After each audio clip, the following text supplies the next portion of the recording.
Thank you, Madam President, and thank you to the members who contributed on this bill. For a moment, I was a little bit concerned about what exactly the opposition, leader of opposition business was asking me to provide information on, because as concise as this is, it was very important that in my first statement, I did say that it was supposed to improve the efficiency with which someone can actually obtain a probate or letter of administration. I thank the independent senator, who of course is because of his background, has a deeper understanding of the real frustration that these issues can cause to an ordinary person. And I think his contribution perhaps would have given some more specific detail to clarify that. But I am very concerned that the opposition would find something wrong with a very simple, and he said it wasn't that simple.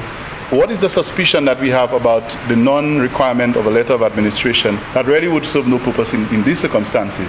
That if the government decides, listen, ordinary people, ordinary St. Lucians, their business, they're being able to do, to administer their particular benefits and be able to move on after they've lost a loved one and so on, is being held up by a piece of red tape, if you like, an administrative burden that is not necessary.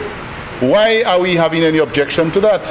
This is a government that is interested in making St. Lucians, making it easier for St. Lucians to enjoy their lives here, to be able to move on. And I was really hoping that for once the opposition would have said, listen, we understand that this thing has been there for a while, but we welcome the move because the purpose of this is really to make the process more efficient. So I think that after having listened to the independent senator, who, as I said, maybe his legal background has given him more knowledge on these issues, and that is why we must have the discussion in the Senate, so that sometimes the contribution is not always about who did what and who's better than who, but to bring some kind of clarity and explanation and you know, illuminate and lighten up, make things a little clearer. So I hope that this has been done. I thank the members for that, and I look forward to that amendment bringing a lot more relief and less stress and difficulty to the average St. Lucian. The member over there is not an average St. Lucian, Madam President. He doesn't appreciate the kind of stress somebody has to go through when they live somewhere in Bans, take 3 buses, and have to come just to be told they need a letter that they don't really need.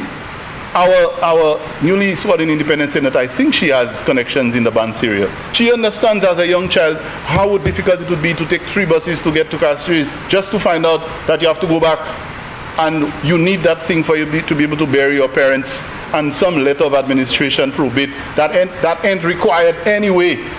You know, it's holding you back. You know the frustration that causes? And I didn't hear object to that. I mean, what is the problem? Is it we just always have to find something to oppose? This is a very simple but very necessary amendment that this government is putting to represent the cause of the ordinary person in this country. And then they want to come and cry about, not cry, but complain and be champions of the poor and champions of the less fortunate. So that doesn't affect him.